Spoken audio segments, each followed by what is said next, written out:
ஏன் ஸ்டைலில் தேங்காய் தொகையில் எப்படி பண்ணுறது பார்க்கலாமா? செம்ம சூப்பராக இருக்கும். என்னென்ன ஐட்டம்ஸ் எடுத்துக்கிறேன்னு பார்க்கலாம். ஒரு தட்டு எடுத்து என்னென்னலாம் வறுக்கிறதுக்குன்னு சொல்கிறேன். உளுத்தம்பருப்பு, இதுக்கெல்லாம் அளவெல்லாம் கிடையவே கிடையாது. நான் என் பாட்டிலாம் சொல்லி கேட்டிருக்கேன். நல்ல ஒரு 2 கைப்பிடி உளுத்தம்பருப்பு, ஏன்னா உளுத்தம்பருப்பு வாசனை ரொம்ப நல்லாயிருக்கும் தேங்காய் தொகையலுக்கு. நல்ல ஒரு 2 கைக்கு உளுத்தம்பருப்பு எடுத்துட்டுருக்கேன். அதுக்கப்புறம் இந்த இந்த கை அளவுக்கு 2 கை உளுத்தம்பருப்பு எடுத்துட்டுருக்கேன். சூப்பராக இருக்கும் உளுத்தம்பருப்பு வாசனை. நல்லா வறுபட்டதுக்கப்புறம் அந்த தொகையலுக்கு அந்த வாசனையே அதுதான். அதனால் உளுத்தம்பருப்பு நிறைய எடுத்துக்கலாம். காஞ்ச மிளகா எடுத்துட்டுருக்கேன். காஞ்ச மிளகா எனக்கு வந்து நல்லா காரமாக தேவை, அதனால நான் நிறைய காரம் போடுறேன். என் பாட்டி தாத்தா காலத்துலலாம் நான் தேங்காய் தொகையில் அரைக்கும் போது பார்த்துருக்கேன், 1 மிளகா இல்லை 2 மிளகா வைப்பேன், அவ்வளோதான் தேங்காய் தொகையலுக்கு. ஆனால் எனக்கு காரம் நிறைய வேணும் அப்படிங்கிறதுக்காக நான் நல்லா கொஞ்சம் காரமாக எடுத்துட்டுருக்கேன். ஒரு 4 கருவேப்பிலை எடுத்துட்டுருக்கேன். நிறைய வேண்டாம், கருவேப்பிலை வாசனை ரொம்ப டாமினேட் பண்ணக்கூடாது. பூண்டு வேணும்னா எடுத்துக்கலாம், வேண்டாம்னா விட்டுடலாம், ஆப்ஷனல் தான். பூண்டு வாசனையும் எனக்கு ரொம்ப பிடிக்கும் தேங்காய் தொகையில், அதனால நான் பூண்டு போட்டுருக்கேன். மோஸ்ட்லி பூண்டு போடாமல் தான் அரைப்பேன், ஆனால் இன்றைக்கி பூண்டு போட்டு அரைச்சிருக்கேன். அதுக்கப்புறம் தேங்காய் வந்து கட் பண்ணி எடுத்து வச்சுட்டுருக்கேன். அவ்வளோதான். தேங்காய் வந்து நம்ம வறுக்க போகிறதில்ல, இதெல்லாம் தான் வறுக்க போகிறோம். தேங்காய் அந்த சூட்லேயே போட்டு ஒரு பரட்டிட்டு அதுக்கப்புறம் நம்ம அரைச்சிக்க போகிறோம், அவ்வளோதான். இல்லைன்னா தேங்காவை பச்சையாக கூட மிக்சியில் போட்டு நீங்கள் அரைச்சிக்கலாம். இவ்வளோ தான் ஐட்டம்ஸு. அரைக்கும் போது புளி சேர்த்து நம்ம அரைச்சிக்கலாம்.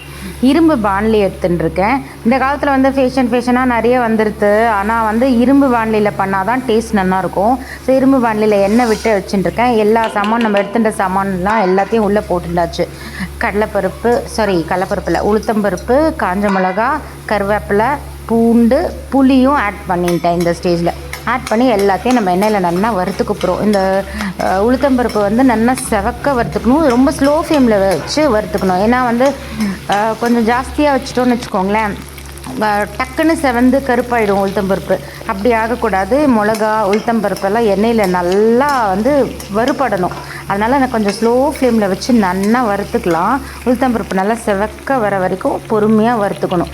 அப்போ தான் வந்து டேஸ்ட்டு அந்த என்ன சொல்கிறது, அந்த வாசனை வர வரைக்கும் நம்ம அந்த உளுத்தம்பருப்பு வறுபட்டு அந்த வாசனை வர வரைக்கும் நம்ம நல்லா அந்த வானிலையிலே அதை வறுத்துக்கணும். அப்போ தான் அந்த தொகையில் டேஸ்ட்டு சாதத்தில் கலந்துன்னு சாப்பிடும்போது அவ்வளோ டேஸ்ட்டாக இருக்கும். ஸோ இப்போ நல்லா வறுக்கலாம். இதில் கருவேப்பிலை, பூண்டு, புளி, உளுத்தம்பருப்பு, மிளகா எல்லாமே போட்டிருக்கோம். இப்போ எல்லாம் வறுத்துட்டுருக்கோம்.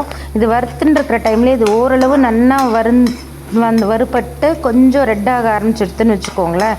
அந்த ஸ்டேஜில் நம்ம பெருங்காயம் ஆட் பண்ணிக்கலாம். பெருங்காயமும் ரொம்ப முக்கியம் இந்த தொகையலுக்கு. பாருங்களேன், இப்போ ஓரளவு கொஞ்சம் நல்லா உளுத்தம்பருப்பு வந்து ரெட்டாகிட்டே வருது. நல்லா வறுத்துக்கலாம். டைம் எடுத்து வறுக்கணும், அவ்வளோதான். அதுவும் பெருங்காயம் ஆட் பண்ணிட்டாச்சு. பெருங்காய வாசனையும் சூப்பராக இருக்கும். அந்த தொகையில் பெருங்காயம் போட்டுட்டாச்சு. கட்டி பெருங்காயம் இருந்ததுன்னா கட்டி பெருங்காயமும் போட்டுக்கலாம். நான் தூள் பெருங்காயம் தான் போட்டிருக்கேன். போட்டு நல்லா ஒரு வறுத்தாச்சு. நல்லா செவந்துடுத்து. இதுக்கு மேலே இது செவக்கணும்னு அவசியம் இல்லை. நல்லா செவந்துடுத்து. மிளகாவை நல்லா வறுப்பட்டெடுத்து ஸ்டார்டிங்லேயே நம்ம பூண்டு போட்டதுனால அதுவும் நல்லா வறுப்பட்டெடுத்து. அவ்வளோதான். கேஸை ஆஃப் பண்ணிட்டேன். ஆஃப் பண்ணிவிட்டு தேங்காவை எடுத்து போட்டுருக்கேன்.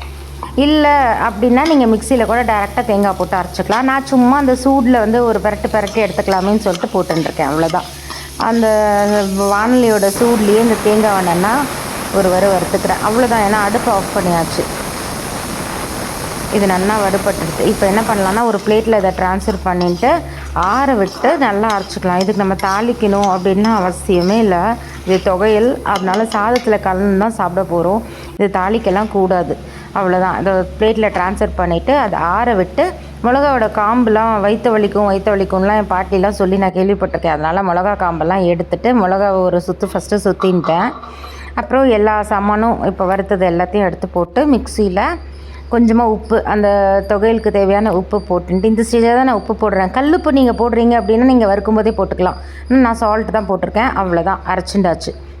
கொஞ்சம் நரன்னு தான் இருக்கணும், ரொம்ப மெஸ்ஸியாக அரைச்சிடக்கூடாது. இது அவ்வளோதான், அரைச்சிண்டாச்சு. இது வந்து கிண்ணிக்கு ட்ரான்ஸ்ஃபர் பண்ணிட்டேன், அவ்வளோதான். இதை சாதத்தில் நெய் குத்தின்னு சாப்பிட்டா சொர்க்கம், வேறு எதுவுமே வேண்டாம் தெரியுமா? அடடா, அப்படி இருக்கும் டேஸ்ட்டு.